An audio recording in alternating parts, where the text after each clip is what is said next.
محدث دہلوی رحمۃ اللہ تعالیٰ علیہ، آپ فرماتے میں ہر سال حج کرنے کے لیے مدینے جاتا تھا، کوئی نہ کوئی میرا میزبان بن جاتا۔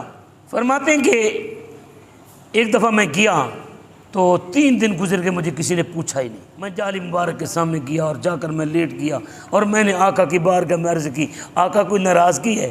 آپ کا مہمان ہوں، آپ کا بیٹا ہوں، آقا اس دفعہ تو مجھے کسی نے پوچھا نہیں۔ فرماتے میں سویا، آدھا جاگ رہا تھا آدھا سو رہا تھا کہ وہ یار کل ہوکڑی رات والا اج ویس بٹا کے وقت آیا۔ مجھے حضور صلی اللہ علیہ وسلم کی زیارت ہوئی، آقا صلی اللہ علیہ وسلم کے ساتھ صدیق اکبر فاروق اعظم بھی ہے۔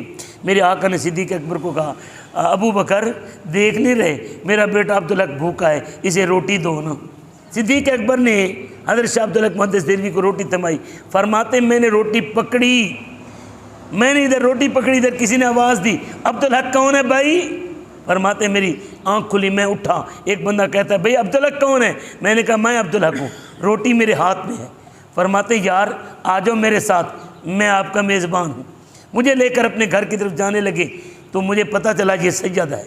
میں نے کہا شاہ جی میں آپ کے صدقے، میں آپ کی قربان، میری جان قربان، میرا تن من دھن سارا کچھ قربان۔ کہنے لگے شاہ جی جاندی کرو، یہ سارے لوگ چھڈو لگاتے ہیں، کوئی کسی پر قربان نہیں ہوتا۔ میں نے کہا شاہ جی ازما کر تو دیکھو۔ کہنے لگے یار باتیں نہیں کرتے، چل چپ کر کے۔ میں نے کہا شاہ جی ازما۔ کہنے لگے اچھا یہ بات ہے، اگر واقعی سچے ہو نا تو جو آقا صلی اللہ علیہ وسلم نے آپ کو روٹی دی ہے وہ مجھے دے دو۔ فرماتے میں سر پکڑ کر بیٹھ گیا، یار یہ معاملہ میرے خواب کا ہے، معاملہ میرے خواب کا ہے، عطا صدیق اکبر کی دلوایا میرے نبی نے، اسے کیسے پتہ چل گیا؟ یہ خواب کس کے؟ لیکن کہتے ہیں کہ میں چپ ہو گیا۔ میں نے دل میں سوچا عبدالحق یہ روٹی آقا کا تحفہ ہے، بچا کر اپنی اولاد کے لیے لے جا اپنے فرماتے میں چپ کر گیا، روٹی نہیں دی۔ اب میں گیا، اس نے میری خوب خدمت کی، جب خدمت کی نا اگلے دن پھر میں دربار نبی صلی اللہ علیہ وسلم میں حاضر ہوا اور میں نے عرض کی یا رسول اللہ وہ روٹی تو میں نے بچوں کے لیے رکھ لی، مہربانی فرمائیں ایک روٹی اس سید کے لیے بھی دے دیں۔ میرے آقا نے پھر زیارت کرائی، پھر صدیق اکبر کو کہا ابو بکر میرے عبدالحق کو میرے اس بیٹے کے لیے بھی ایک روٹی دے دو۔ فرماتے صدیق اکبر نے پھر مجھے روٹی تھما دی۔ جب صدیق اکبر نے مجھے روٹی تھمائی نا، میں نے وہ روٹی لی، سیدھا اس سید زادے کے پاس آیا اور میں نے کہا شاہ جی آپ نے جو روٹی مانگی تھی نا یہ روٹی لے لیں۔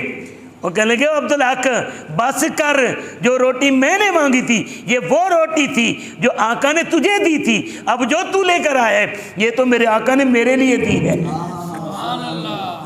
اب یہ معاملہ خواب کا تھا، دینے والے صدیق اکبر، دلانے والے میرے مصطفیٰ، لینے والے عبدالحق، یہ معاملہ خواب کا اسے کس نے بتا دیا؟ یہ شان ہے خدمتگاروں کی، سردار کا عالم کیا ہوگا؟